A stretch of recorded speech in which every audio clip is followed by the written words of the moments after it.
Ada sesuatu yang menarik dari pertunjukan wayang. Di atas layar putih, yang terlihat sebenarnya sederhana, bayangan tokoh-tokoh kulit, cahaya lampu, suara gamelan, dan seorang dalang. Tapi, dari kombinasi yang tampak sederhana itu, lahirlah sebuah pertunjukan yang bisa berlangsung berjam-jam, bahkan semalam suntuk, tanpa kehilangan perhatian penontonnya. Apa sebenarnya yang diceritakan dalam wayang? Mengapa pertunjukan wayang mampu membuat begitu banyak unsur seni bekerja sebagai satu kesatuan?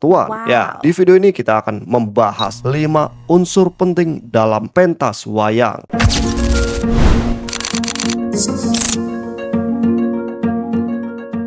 Yang pertama tentu ada dalang.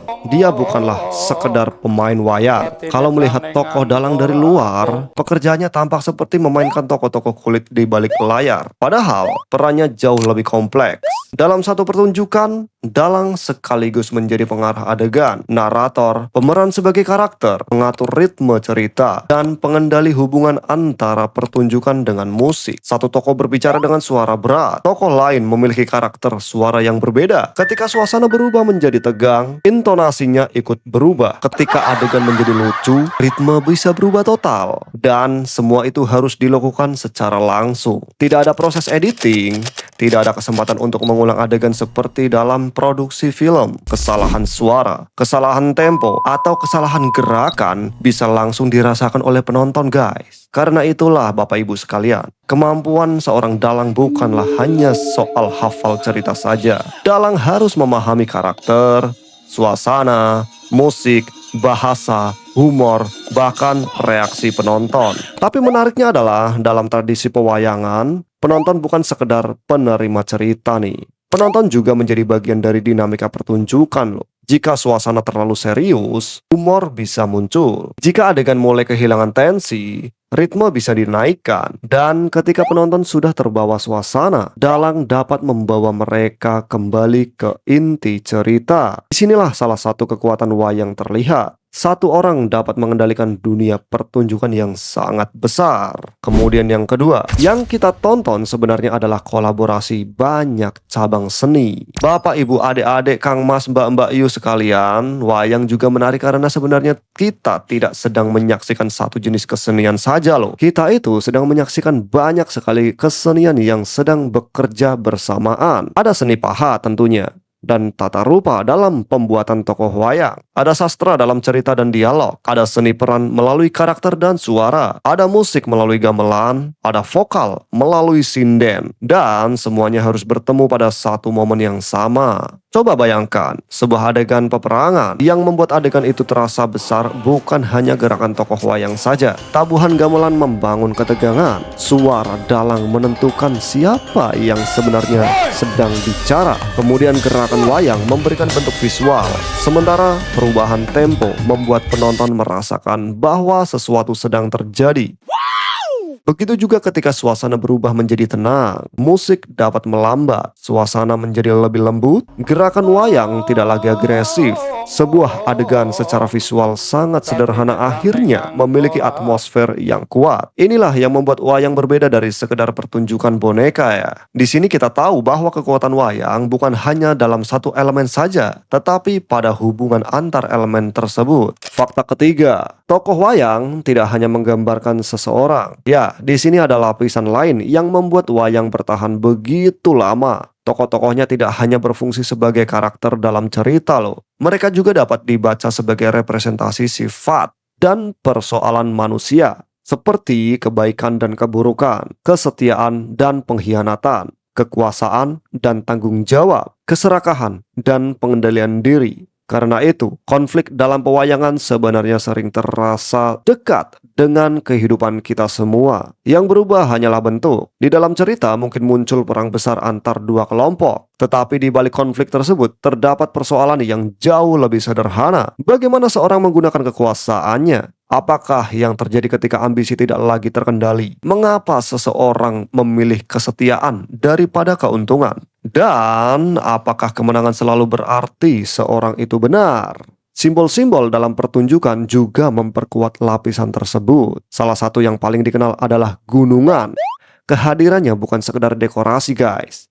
Gunungan ini memiliki fungsi simbolis dan sering digunakan untuk menandai perubahan atau peralihan dalam pertunjukan. Karena itu, ketika seseorang memahami wayang lebih dalam, yang dilihat bukan lagi sekedar tokoh yang bergerak di balik layar loh. Ada sistem simbol yang sedang bicara, dan mungkin inilah alasan mengapa satu lakon dapat terus dipentaskan berkali-kali. Ya, cerita yang sama bisa menghasilkan pemaknaan yang berbeda.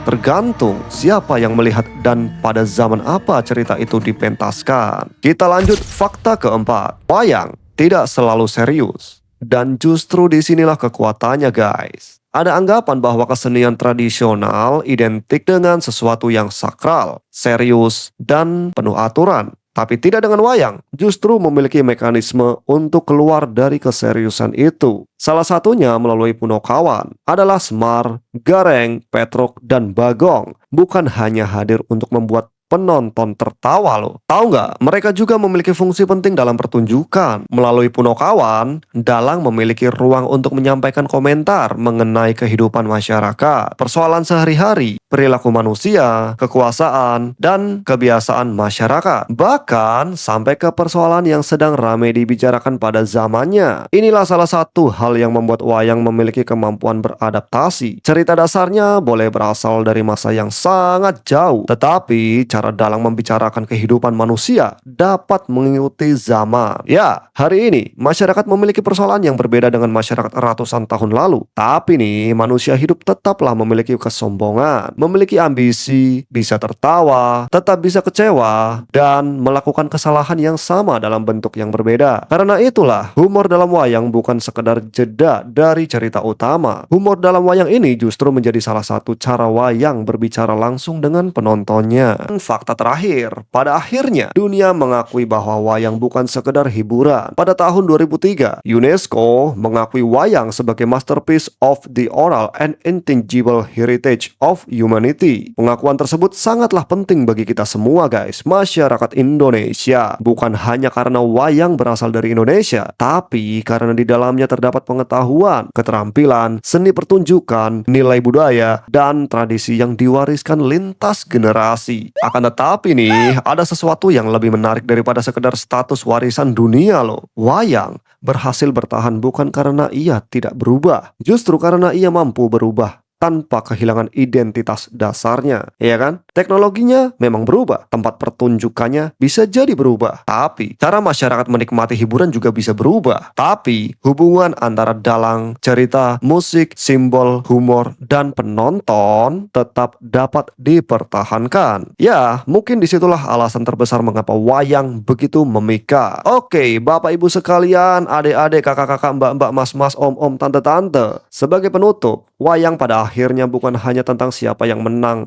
dalam sebuah peperangan. Bukan hanya tentang Arjuna, Bima, Gatot Kaca, Semar, atau tokoh lainnya. Yang membuat wayang bertahan adalah kemampuan wayang untuk melakukan sesuatu yang jauh lebih sulit loh. Membicarakan manusia melalui pertunjukan contohnya. Kemudian kita melihat keberanian di dalamnya, tetapi juga kesombongan. Melihat kesetiaan, tapi juga ada pengkhianatan. Ya, kita bahkan bisa tertawa ketika sedang melihat persoalan yang sebenarnya serius. Dan semua itu disampaikan melalui perpaduan cahaya, bayangan, suara, musik, bahasa, dan keterampilan seorang dalang. Maka ketika pertunjukan wayang berlangsung, yang sebenarnya hidup bukan hanya tokoh-tokoh di balik kelir. Yang hidup adalah cara manusia memahami dirinya sendiri guys. Ya, mungkin itulah sebabnya wayang tidak pernah benar-benar menjadi tontonan. Wayang menghibur, wayang bercerita, wayang mengkritik, wayang mengajarkan. Dan pada saat tertentu nih, wayang membuat kita berhenti sejenak untuk melihat kembali kehidupan kita sendiri. Subscribe channel ini, like dan komen kalau kamu peduli budaya Nusantara.